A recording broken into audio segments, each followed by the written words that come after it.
e filloj që kerët, i bie që do të gjojmë shumë tilla.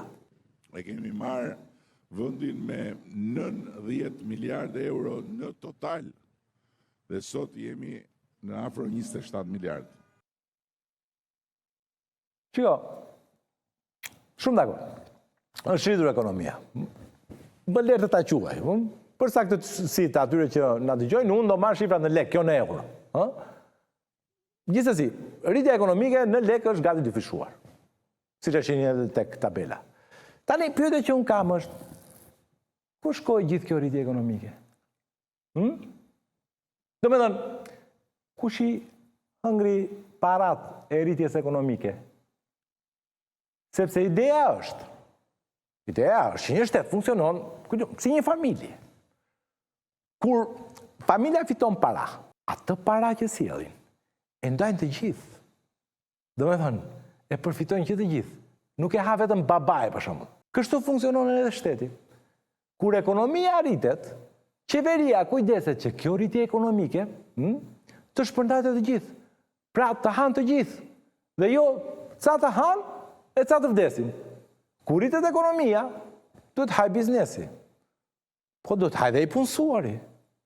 Po duhet haj dhe pensionisti. Po duhet haj dhe i sëmuri, aty të spitali. Dhe nxënësi shkollës, aty të shkolla. Edhe shoferi makinës që blen naftë, edhe fermeri që punon tokën, duhet hanë të gjithë nga rritja ekonomike. Me që ti o kryeministër isha aty me pensionistët, unë do të marrë pensionet për ta referuar këtë si çështje. Në vitin 2013, kur erdhe ti, pensioni mesatar zyrtar ishte 14.076 lek. Sot është 18.900 lek. Pra, është rritur me 34% pensioni. Tani, ekonomia është rritur me 100%, gati, 100%. Pensioni është rritur me 34%. Nëse pensionistët nuk e kanë marrë racionin e tyre të rritjes ekonomike, kush e ka marrë racionin e tyre? Sepse logjika matematike e do. Kur marrim 10 dhe mua më takon 1 nga 10, kur 10 bëhet 20, unë do të marr 2. Se për çdo 10-çe, unë marr 100 tim. Ekonomia u rrit me 100%. Do të duhej që tek 100% që i rritjes, të rriteshin dhe pensionet. Po me 100%. Matematike thjesht. Ose, nëse së rritur me 100%, ja u rritur me 80%, po da falim, ja 70%, po jo 1/3, jo 34%.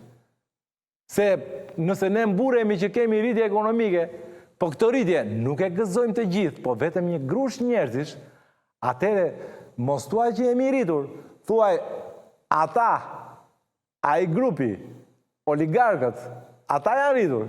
E që ta ilustroj. Grupi Kastrati, për shembull, është rritur nga 2013 në 2023, rritja vetëm, me 130%. Pra, pensionet janë rritur me 34%. Kastrati është rritur me 134%. Prandaj, kur thua që u rrit ekonomia, duhet të specifikosh edhe se ekonomia e kujt është rritur.